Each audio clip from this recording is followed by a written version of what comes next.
Hello everyone, welcome back. मैं ज्योति शर्मा इस video में आपके लिए लाई हूँ बर्ट्रैंड रसेल का ऐसे नॉलेज एंड विजडम। तो आज हम इस ऐसे को बहुत ही अच्छे तरीके से समझने वाले हैं। वीडियो पर लास्ट तक मेरे साथ बने रहिए। देखिए, सबसे पहले समझेंगे टाइटल को। ओके, टाइटल में आपने दो वर्ड पे ध्यान दिया होगा, नॉलेज एंड विजडम। ठीक है, इन दो शब्दों को आपको समझना है ताकि ये ऐसे जो है आपको अच्छे से समझ में आए।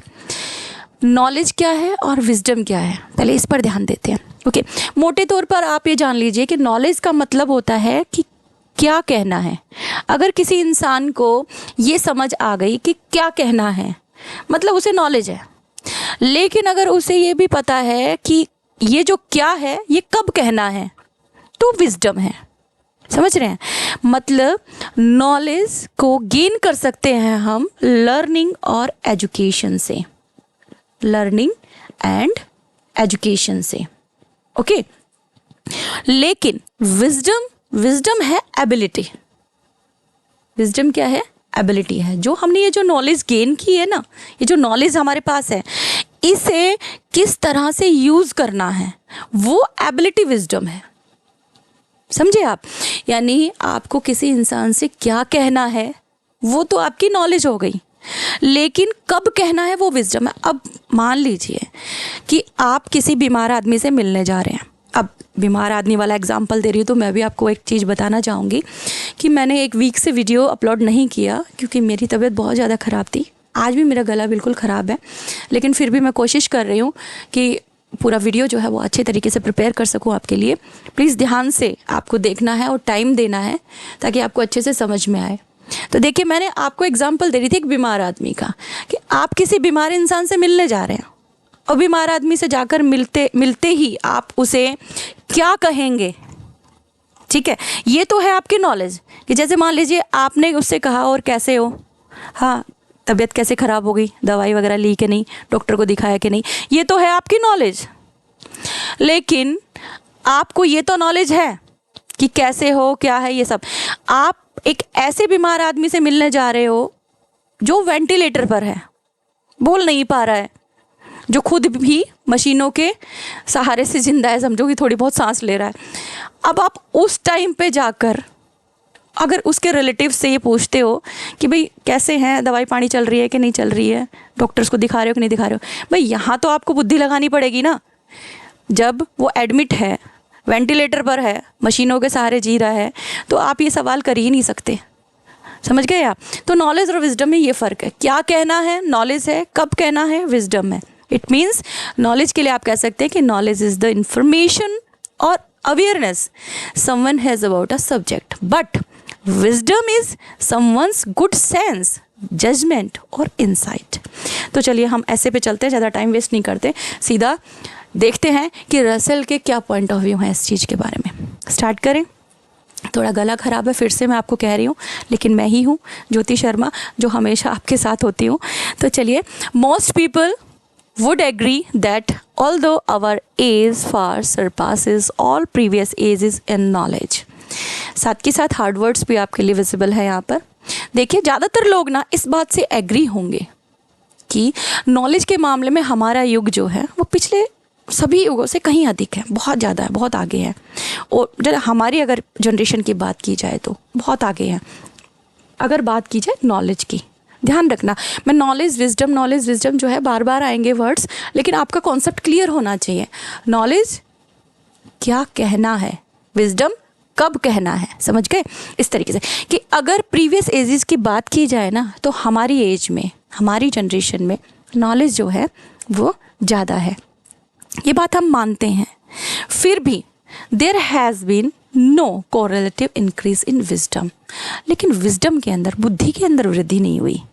लोगों की बुद्धि जो है ना वो विकसित नहीं हुई इतनी। नॉलेज बहुत लोगों ने गेन कर ली, ज़्यादा से ज़्यादा गेन करते जा रहे हैं, बट विजडम की बात करते हैं ना जब हम, तो विजडम जो है वो ज़्यादा नहीं है लोगों के पास। But agreement ceases as soon as we attempt to define wisdom. लेकिन जहाँ बात आ जाती है इसे डिफाइन करने की कि विजडम क्या होती है, समझ रहे हैं? विजडम क्या होती है इसकी अगर डेफिनेशन देनी हो ना तो फिर हम क्या कहेंगे? फिर हम कहेंगे कि I want to ask first what wisdom is and then what can be done to teach it. तो इसे सिखाने के लिए क्या किया जा सकता है? बुद्धि को कैसे बढ़ाया जा सकता है, कैसे इसका विकास किया जा सकता है, अगर ये चीज़ें जो है ना अगर डिफाइन करने की बात की जाए तो मैं कह सकता हूँ कि विजडम जो है वो बताई जा सकती है। विजडम वैसे नहीं बढ़ी है लोगों के अंदर, बुद्धि वैसे नहीं आई है। हाँ, बुद्धि को डिफाइन जरूर कर देंगे कि बुद्धि क्या होती है। ठीक है, I want to ask first, सबसे पहले तो मैं ये पूछना चाहता हूँ कि आखिर विजडम है क्या? भाई बुद्धि है क्या चीज़? सबसे पहले मेरा ये सवाल है। मैं भी अगर आपसे पूछना चाहूँ जो मुझे सुन रहे हैं कि बुद्धि क्या है, क्या कहेंगे आप? जो अभी आपने सुना आप उसको और अलग से डिफाइन करके क्या कहेंगे? कमेंट बॉक्स में कमेंट करके बताना मुझे प्लीज़ कि आपके according what is the major difference between the knowledge and wisdom. Okay, and then what can be done to teach it, कि विजडम क्या है। रसेल कह रहे हैं कि मैं सबसे पहले ये सवाल पूछना चाहूँगा कि आखिर विजडम है क्या और कैसे सिखाया जा सकता है विजडम। ठीक है, चलिए आगे चलते हैं। There are I think several factors. अब ये कह रहे हैं कि बहुत सारे फैक्टर्स हैं। मेरे हिसाब से मैं सोचता हूँ, मैं मानता हूँ कि वेरियस फैक्टर्स हैं जो विजडम में कंट्रीब्यूट करते हैं, यानी विजडम के बारे में बात कर सकते हैं हम। विजडम जो है उसको बता सकते हैं, डिफाइन कर सकते हैं। Of these I should put first a sense of proportion. सबसे पहले मैं बात करूँगा प्रोपोर्शन की।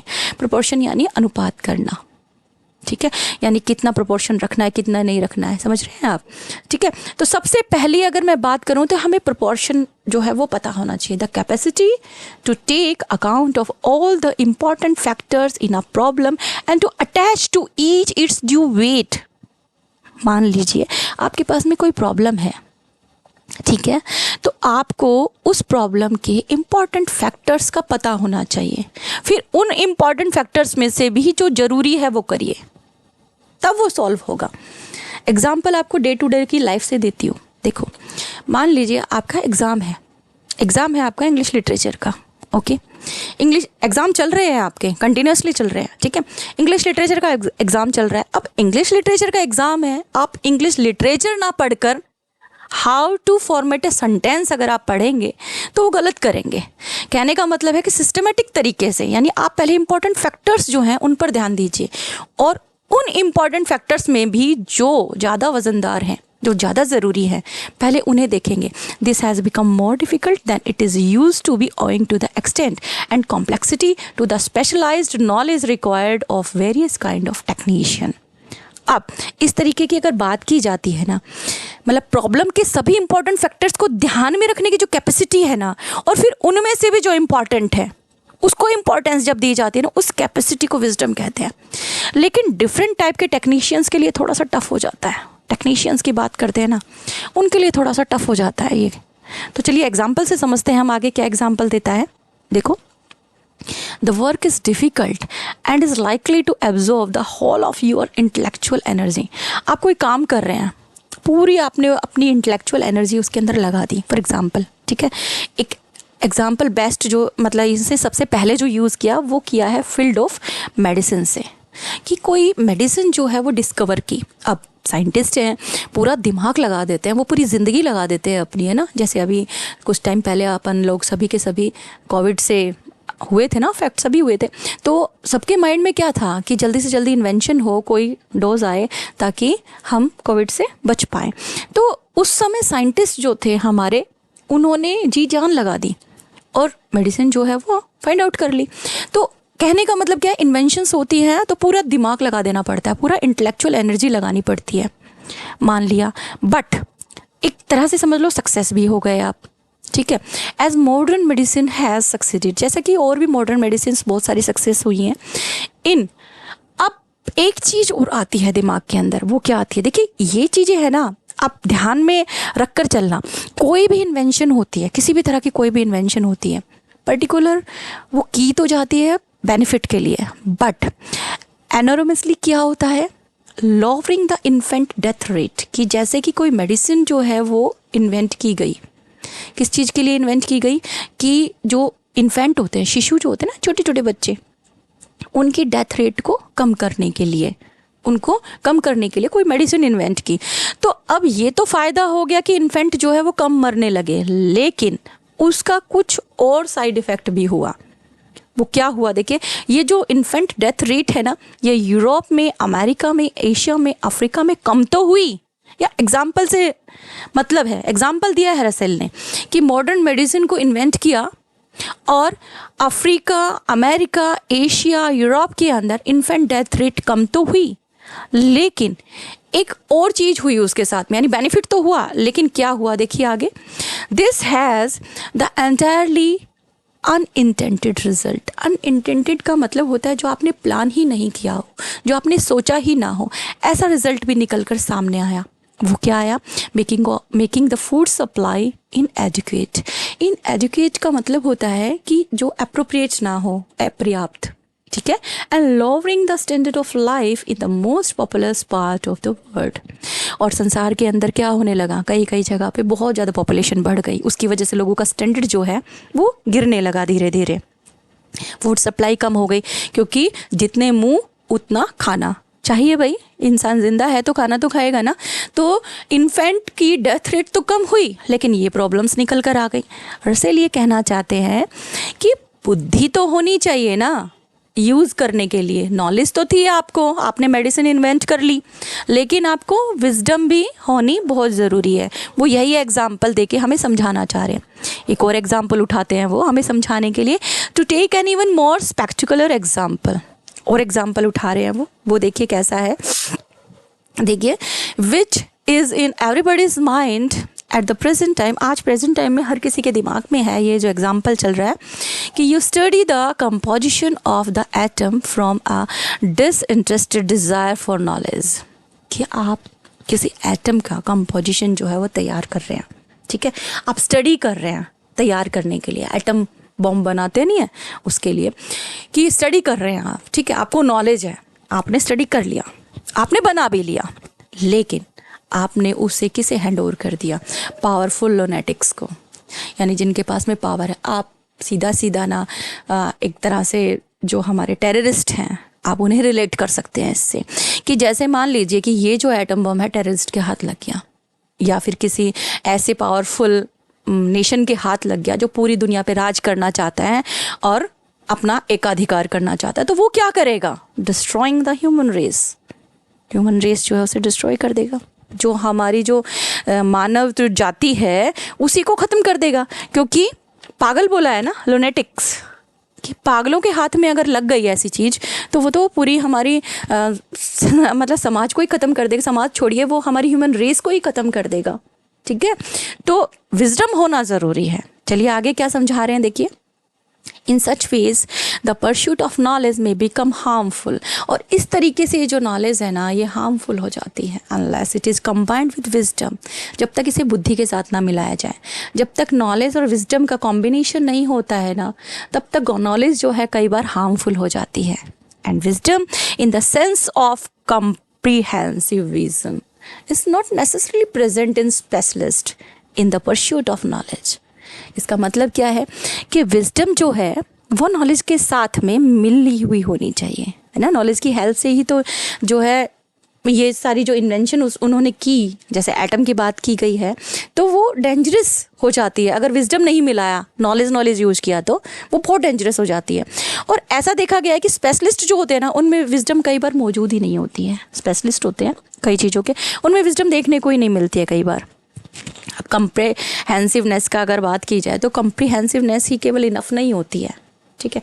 कैसे देखिए, कंप्रिहेंसिवनेस अलोन, कि कंप्रिहेंसिवनेस अकेले, कंप्रिहेंसिवनेस का मतलब होता है बहुत ज़्यादा विस्तार किसी चीज़ का अगर किया जाता है तो बहुत खोल कर अगर किसी बात को समझा जाता है तो अकेले यही इनफ नहीं है। However is not enough to constitute wisdom.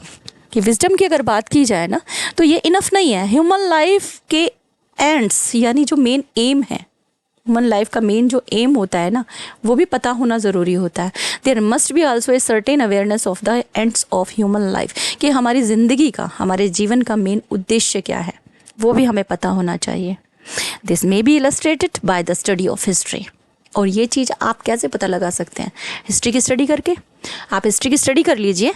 Many eminent historians have done more harm then good because they viewed fact, through the distorting medium of their own patience.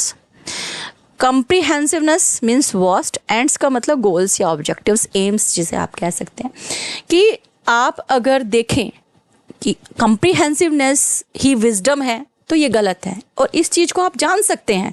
History की स्टडी करके देख लीजिए, आपको पता लग जाएगा। बहुत सारे ऐसे हिस्टोरियंस हैं, एमिनेंट यानी प्रमुख, विशेष, प्रोमिनेंट हिस्टोरियंस हैं, जिन्होंने बहुत ज़्यादा हार्मफुल काम कर दिया, अच्छा करने की बजाय हार्मफुल कर दिया। किसका एग्जाम्पल देंगे, देखिए आगे एग्जाम्पल दे रहे हैं ये हैगल का। हैगल जो हैं वो फिलोसफर थे, उनके पास में ना फिलोसफी ऑफ हिस्ट्री था। इसमें इन्होंने कम्प्रीहेंसिवनेस की कोई कमी नहीं छोड़ी।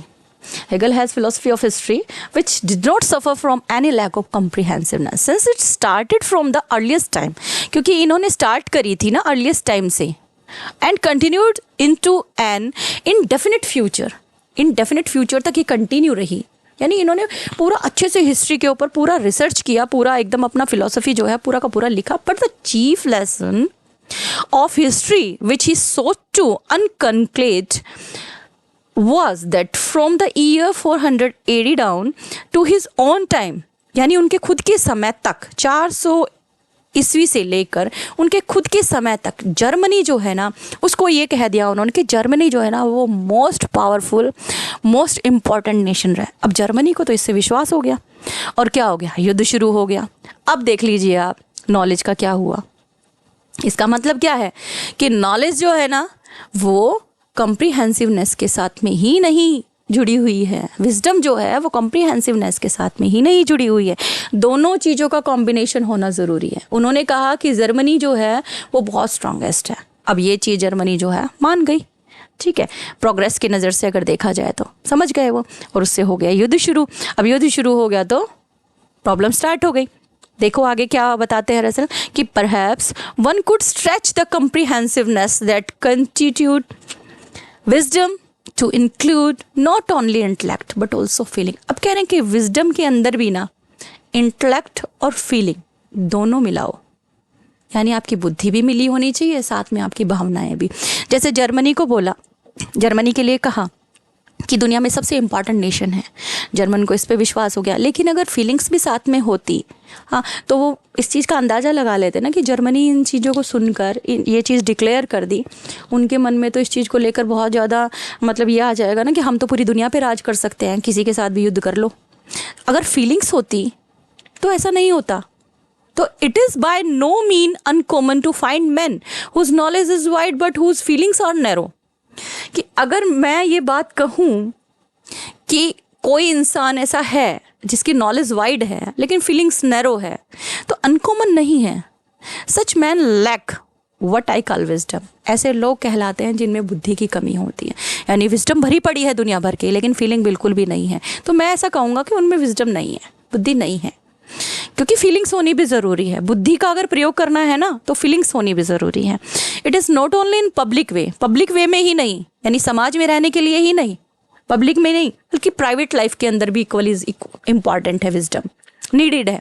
क्योंकि जब हम लाइफ का विजडम बहुत ज़रूरी है, क्योंकि जब हम चूज़ करते हैं ना, हमारी चॉइस जो है ना, हमारे एम, यहाँ एंड्स जो आ रहा है ना वो बच्चे एम्स से है, ऑब्जेक्टिव्स जो होते हैं ना उनके लिए यूज़ हुआ है ये एंड्स वर्ड, ओके। जब हम हमारी लाइफ के लक्ष्य या उद्देश्य निर्धारित करते हैं तो हमें विजडम की ज़रूरत होती है, क्योंकि लाइफ में कई बार हम ना इस तरीके के एम चूज़ कर लेते हैं जिनका कोई मतलब नहीं होता। जैसे एग्जाम्पल देंगे आगे, बहुत मैं कह रही हूँ बहुत नॉलेज वाला है, ऐसे आप बहुत ध्यान से सुनिए, आपको खुद को बहुत नॉलेज होगी इससे। देखना, and to the pursuit and in emancipation from personal prejudice, कि हमें पर्सनल प्रेजुडिस से थोड़ा सा दूर रहना चाहिए, जो हमारी खुद की ईर्ष्या है ना उससे थोड़ा सा दूर रहना चाहिए। फिर आप अपने एम डिसाइड कर सकते हो। इवन एन एंड विच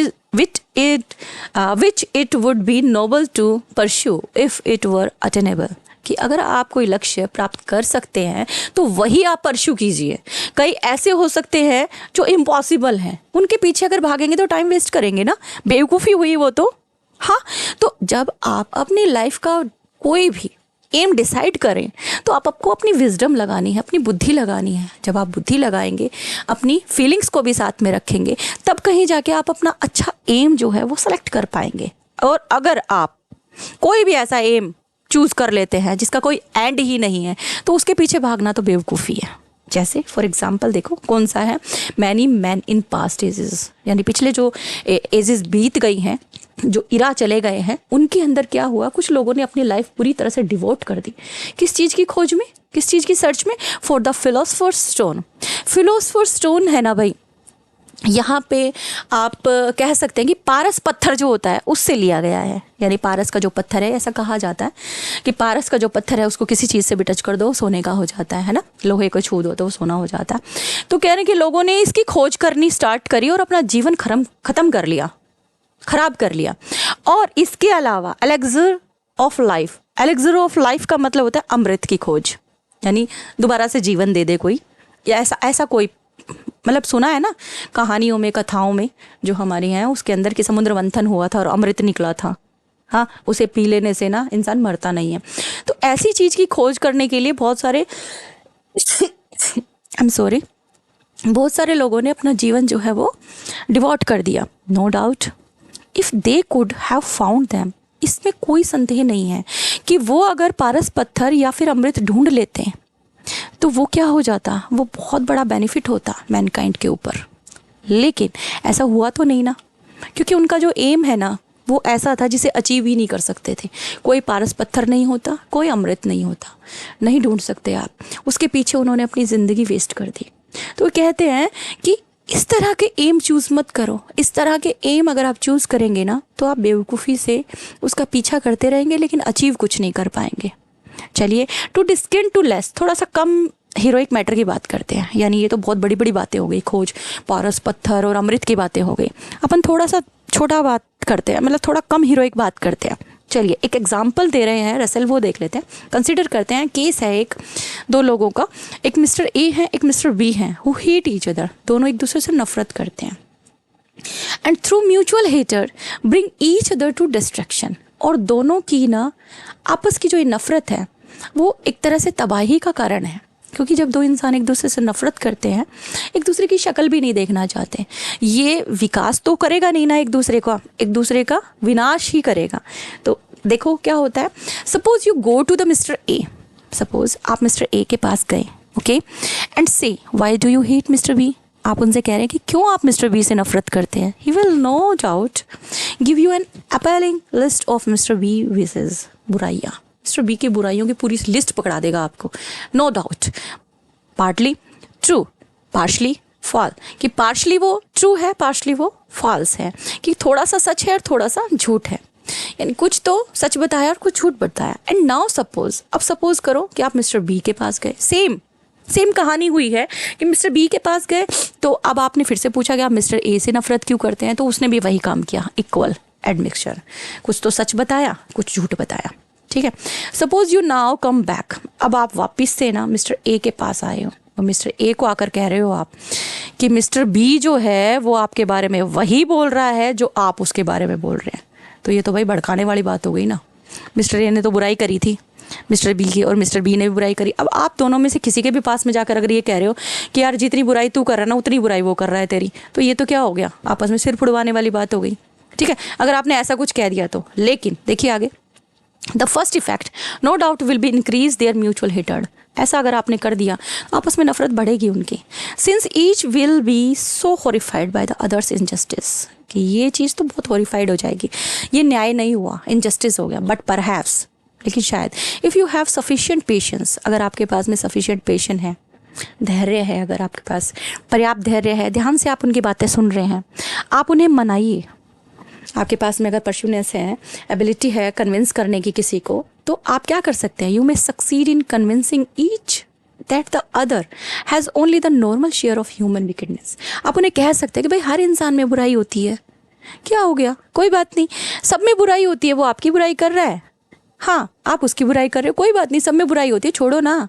तो फिर क्या होगा, enmity is harmful to both, कि दोनों के लिए जो नफरत जो हार्मफुल है वो क्या हो जाएगी। अगर आप कोशिश करेंगे ना, if you do this you will have instilled some fragment of wisdom, ऐसा कुछ करेंगे तो वो बुद्धिमत्ता का काम है, उन दोनों की नफरत कम हो जाएगी।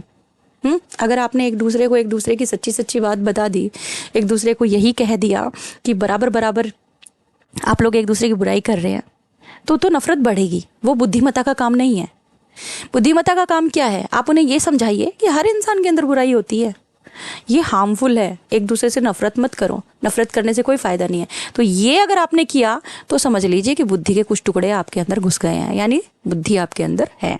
चलिए आगे देखते हैं कि रसल क्या कहते हैं। I think the essence of wisdom is emancipation. ठीक है, वो ये कहते हैं कि विजडम जो है ना, एमांसिपेशन है, as far as possible from the tyranny of the here and now.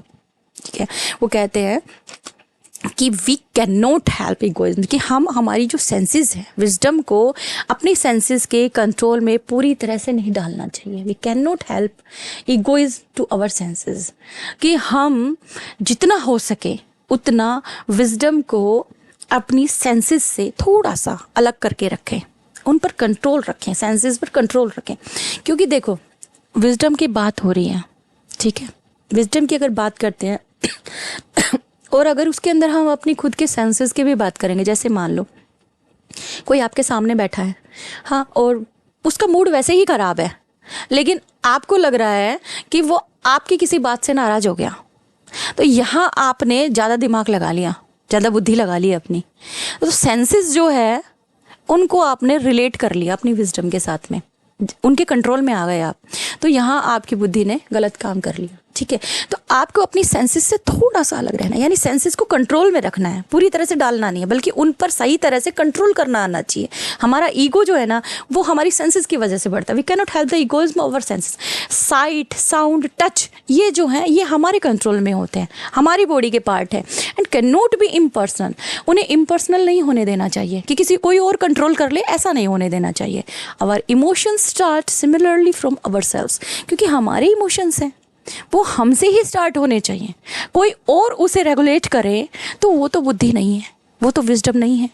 जैसे एग्जाम्पल लिया है उन्होंने एक इन्फेंट का, कि एन इन्फेंट फील्स हंगर और discomfort and is unaffected except by his own physical condition. कि अगर कोई बच्चा भूखा फील कर रहा है, डिस्कम्फर्ट फील कर रहा है, या फिर कुछ भी फील नहीं कर रहा, तो वो उसकी अपनी खुद की फिजिकल कंडीशन होनी चाहिए, किसी और की वजह से नहीं। जैसे छोटा बच्चा नहीं करता है कि उसको भूख लगेगी वो रोएगा, ठीक है, वो डिस्कम्फर्ट है, वो तो वो बताएगा कुछ ना कुछ एक्टिविटी करके। तो इस तरह से होना चाहिए। विजडम सेंसेस के कंट्रोल में नहीं आनी चाहिए। अगर सेंसेस के कंट्रोल में आ जाती है ना, तो फिर वो विजडम जो है ट्रू विजडम नहीं है, वो उसको आप फेयर उससे जस्टिस नहीं कर सकते। ठीक है, यानी अब देखो धीरे धीरे क्या होता है, ये जो बच्चा है ग्रेजुअली धीरे धीरे विद द ईयर्स, सालों के साथ साथ जैसे जैसे बढ़ता है, मतलब बढ़ता है ना जैसे जैसे, वैसे वैसे क्या होता है, एंड इन प्रपोर्शन उसकी जो थॉट है, उसकी जो फीलिंग है, वो क्या होती चली जाती है, थॉट्स और फीलिंग जो है कम पर्सनल होती जाती हैं, और फिजिकल स्टेट के लिए भी वो कम चिंतित होने लगता है ना। Feelings become less personal and less concern with his own physical state, कि अपनी जो फिजिकल स्टेट्स है उसके लिए भी कम पर्सनल होने लगता है वो। ठीक है, ही अचीव्स ग्रोइंग विजडम। अब वो धीरे धीरे उसको बुद्धि मिल रही है।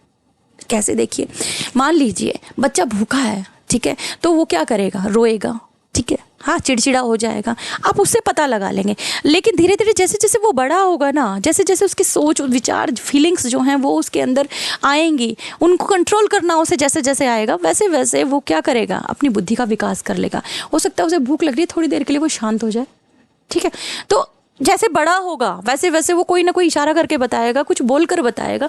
तो यहाँ वो क्या कह रहे हैं कि अब यहाँ ऐसा लग रहा है कि जैसे उसमें बुद्धि आनी स्टार्ट हुई है, बढ़ती हुई बुद्धि जो है वो प्राप्त कर रहा है। ठीक है, ये एग्जाम्पल एक इन्फेंट के थ्रू ही बताया, और ग्रेजुअली जैसे जैसे इंसान बढ़ता है, जैसे जैसे उसकी सोच और फीलिंग्स जो हैं वो कम पर्सनल होती हैं, और वो फिजिकली स्टेट से भी कम चिंतित होना शुरू होता है, तो समझो कि उसकी बुद्धि बढ़नी शुरू हो गई है। समझ रहे हैं आप? यानी पर्सनल नहीं रखना, कि पर्सनल अपने दिमाग के अंदर आपने पहले से ही ये डिसाइड कर लिया कि भाई सामने वाला बंदा जो है वो बेकार है, वो एकदम बेकार है, हमें उससे बात करनी ही नहीं है। अगर आपने ये चीज़ दिमाग में बिठा ली तो ये आपकी विजडम नहीं है, ये आपकी बुद्धि नहीं है। ये क्या है? ये तो आपका जिद्दी नेचर हो गया। आपने अपने नेचर को हावी कर लिया, आपने अपने सेंसेस को हावी कर लिया। तो कहने का, समझाने का मतलब सिर्फ इतना सा है कि विजडम कब अचीव होती है, विजडम तब बढ़ने लगती है जब हम लेस पर्सनल हो जाएं, जब हम लेस कंसर्न हो जाएं अपने खुद के फिजिकल स्टेट से, समझ रहे? No one can view the world with complete impartiality, क्योंकि कोई भी नहीं है इस दुनिया के अंदर जो पूरे संसार को बिल्कुल एकदम एक नज़र से देखता हो, पार्शियल ना हो, जो निष्पक्षता से देखता हो। And if anyone could, और अगर ऐसा कोई करता है ना, he would hardly be able to remain alive. वो बहुत मुश्किल से जिंदा रह पाता है।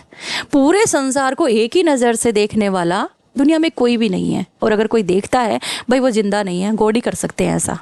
देखिए आगे, बट इट इज़ पॉसिबल। अब देखिए रसेल क्या कह रहे हैं, but it is possible to make a continual approach toward impartiality. लेकिन एक चीज़ पॉसिबल है, क्या? कंटिन्यूअल अप्रोच टुवर्ड इम्पार्शियलिटी, कि इम्पार्शियलिटी के प्रति अपना जो निरंतर दृष्टिकोण है ना वो बनाना पॉसिबल है।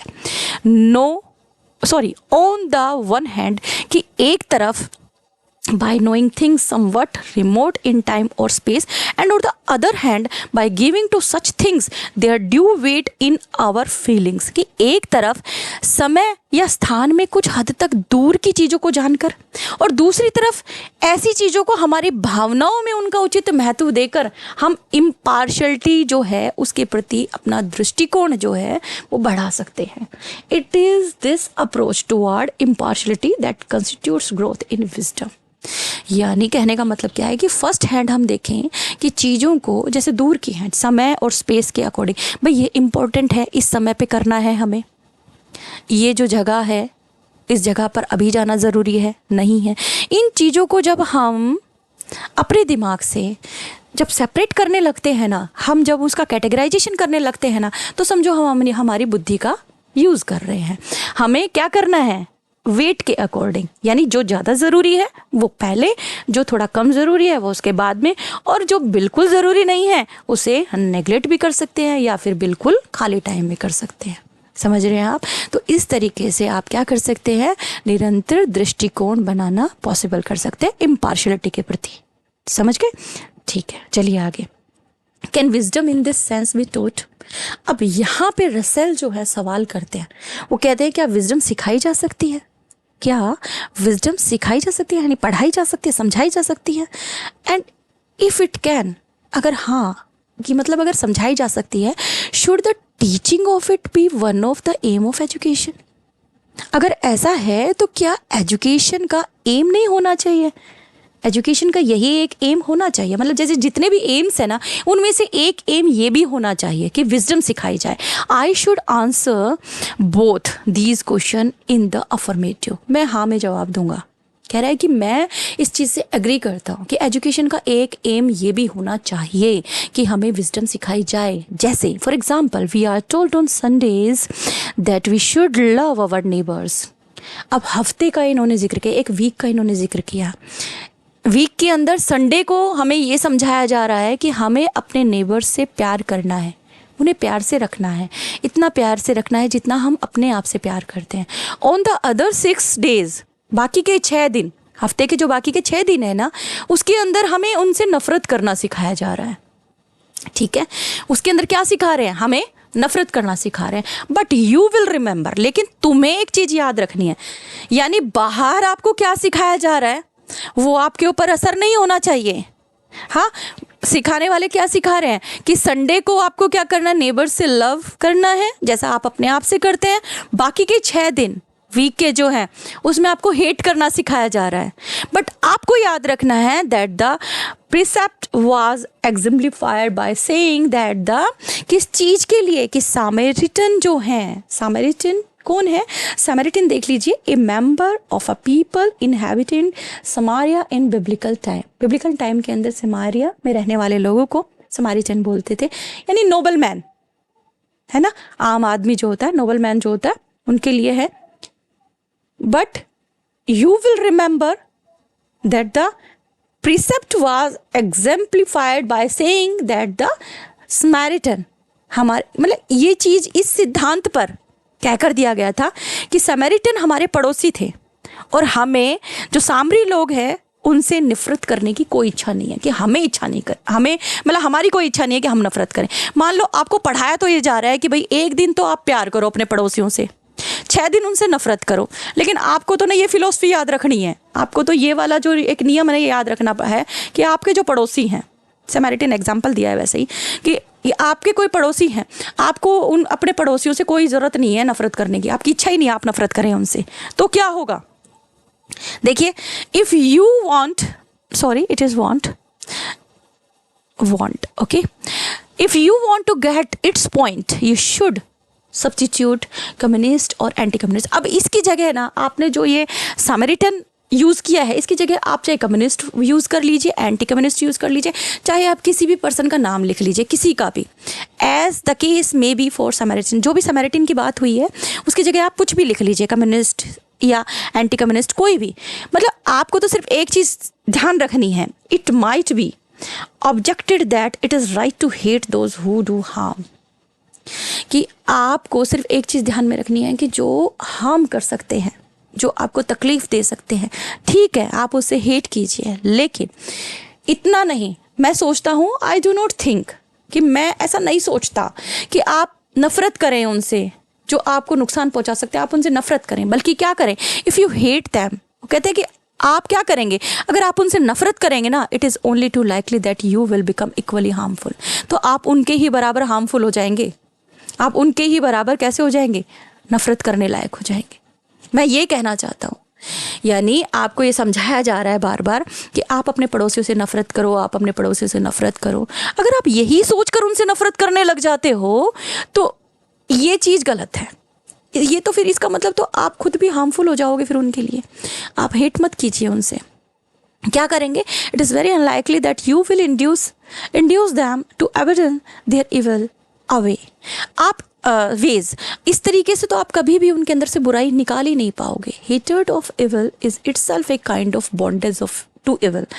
बहुत अच्छी बात कही है कि बुराई से नफरत अपने आप में बुराई से बंधन है। अगर आप बुराई से नफरत करते हैं ना, तो इसका मतलब आप बुराई से बंधते जा रहे हैं। आपको कोई बोल रहा है ये बुरा है, ये बुरा है, ये बुरा है, और आपने मान लिया कि वो बुरा है, तो आप बंध गए हैं उस बुराई से। आपने अपने आप को बांध लिया है, क्योंकि आपकी मानसिकता बन गई वैसी ही, आपकी मेंटेलिटी बन गई कि ये बंदा बुरा है। भाई बन गई ना मेंटेलिटी, आप जुड़ गए, उस बुराई से जुड़ गए हो आप। इसका मतलब कहने का रसल का इतना ही है कि आपको खुद की बुद्धि यूज़ करनी है। The way out is through understanding, not through hate. आपको समझ काम में लेनी है, आप अपनी समझ से काम लीजिए। अगर आप समझ से काम लेंगे ना, आप हेट को ख़त्म कर सकते हैं, आप इविल को ख़त्म कर सकते हैं। आगे देखिए क्या कहना चाह रहे हैं, आई एम नॉट एडवोकेटिंग। अब यहाँ पे वो कह रहे हैं कि मैं वकालत नहीं करता नॉन रेजिस्टेंस की, नॉन रेजिस्टेंस की वकालत नहीं कर रहा हूँ, लेकिन I am saying that resistance, if it is to be effective in preventing the spread of evil. मैं कहता हूँ कि मैं वकालत नहीं करता नॉन रेजिस्टेंस की, लेकिन मैं ये कह रहा हूँ कि रेजिस्टेंस जो होता है, सॉरी रेजिस्टेंस है ये प्रतिरोध जिसको बोलते हैं, कि प्रतिरोध जो है वो अगर इविल को रोकने में इफ़ेक्टिव बनाना है तो आपको क्या करना होगा, आपको ज़्यादा तो अंडरस्टैंडिंग बढ़ानी होगी, ग्रेटेस्ट डिग्री ऑफ अंडरस्टैंडिंग, यानी समझ की डिग्री को तो बढ़ाना होगा, और स्मॉलेस्ट डिग्री ऑफ फोर्स, और ताकत जो है ना उसकी डिग्री को कम रखना होगा। यानी आप अपनी समझ को बढ़ाओ, अपनी सेंसेस के ऊपर ज़्यादा जोर मत दो। That is compatible with the survival of the good things that we wish to preserve। और इससे क्या होगा, अच्छी चीज़ों को बचाया जा सकेगा। ठीक है, it is commonly urged that a point of view such as I have in advocating is incompatible.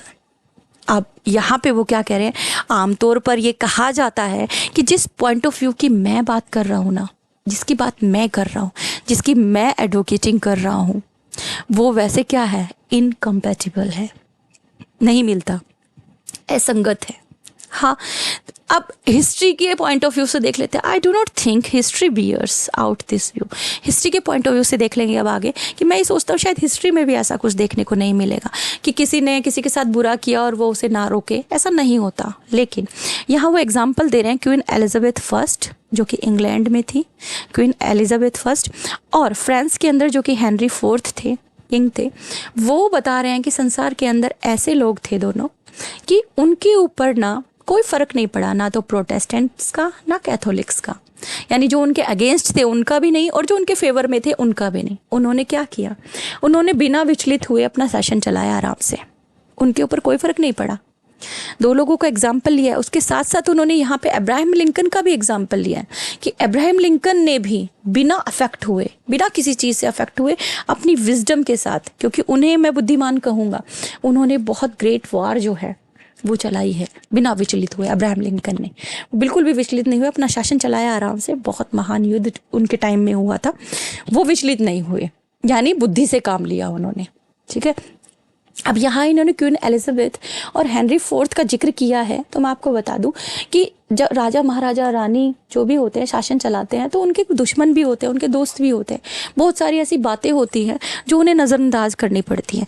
वो आम आदमी को भी यही समझाने की कोशिश कर रहे हैं कि भाई आपके अगेंस्ट भी होंगे लोग, आपके फेवर में भी होंगे, लेकिन अगर आप विचलित हो जाते हैं ना, तो आप बुद्धि से काम नहीं ले रहे हैं। इसका मतलब आपको बुद्धिमान मैं तभी कहूँगा जब आप विचलित ना हो, क्योंकि हर इंसान का अपना पॉइंट ऑफ व्यू होता है ना।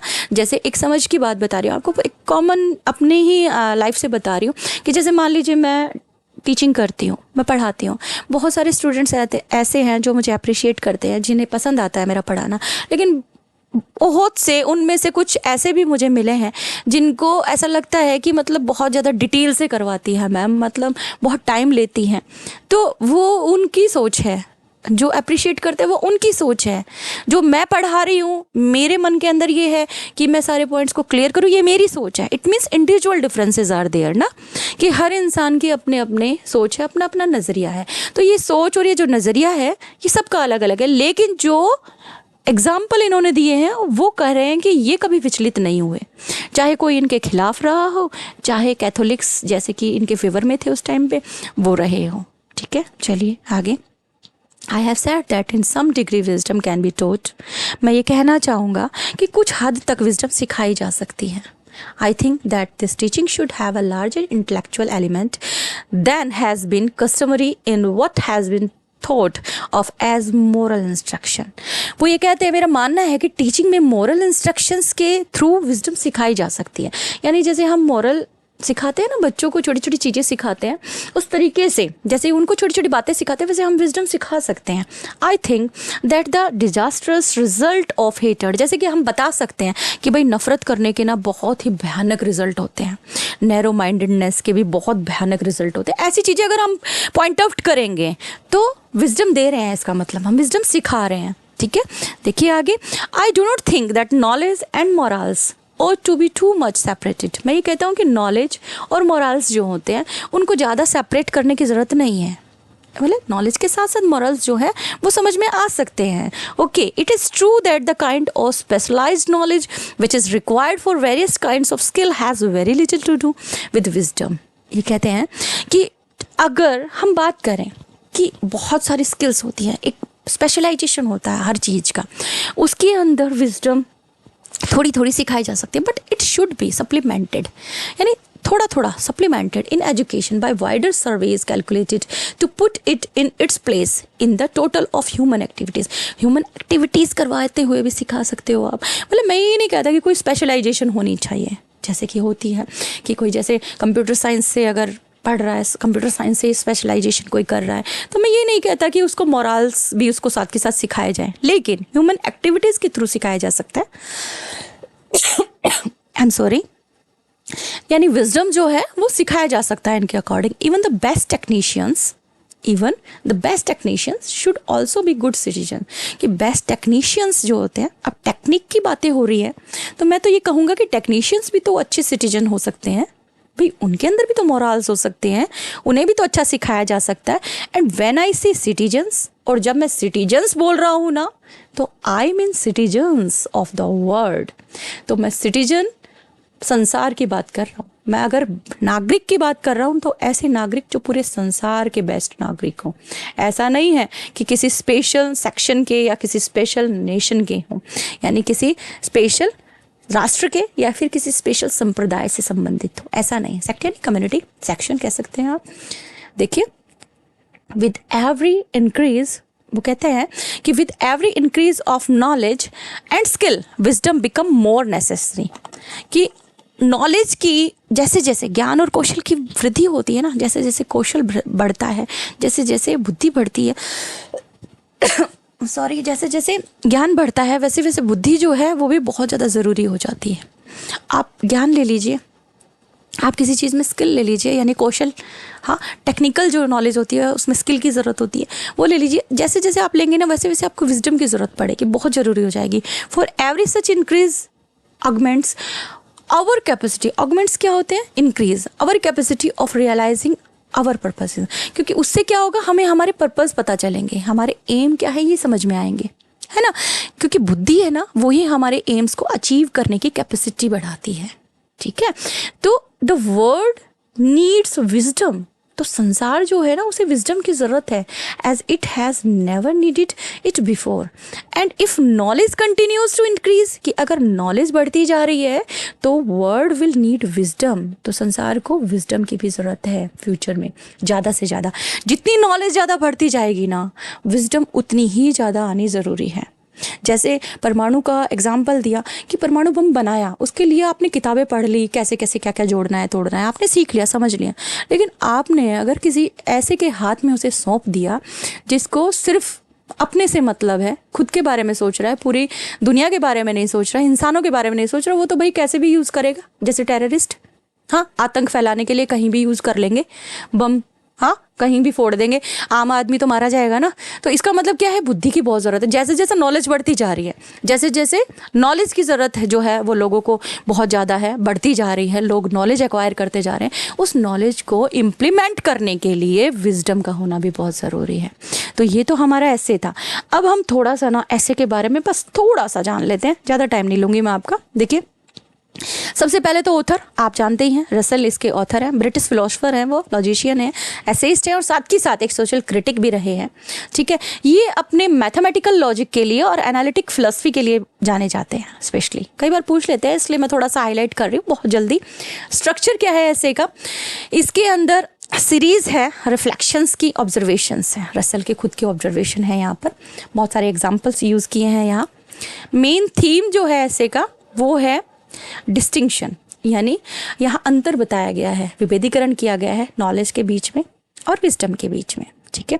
मैसेज है मेन कि विजडम बहुत इंपॉर्टेंट है, इंपॉर्टेंस बताई गई है विजडम में कि जब हम नॉलेज यूज़ करें तो विजडम चाहिए ही चाहिए, यानी नॉलेज होनी ज़रूरी है लेकिन उसे यूज़ करने के लिए विजडम चाहिए। ओके, तो ये था हमारा वीडियो। आपको वीडियो अगर पसंद आया तो प्लीज़ लाइक कीजिए, शेयर कीजिए और चैनल को सब्सक्राइब ज़रूर कर लीजिए। Thanks for watching.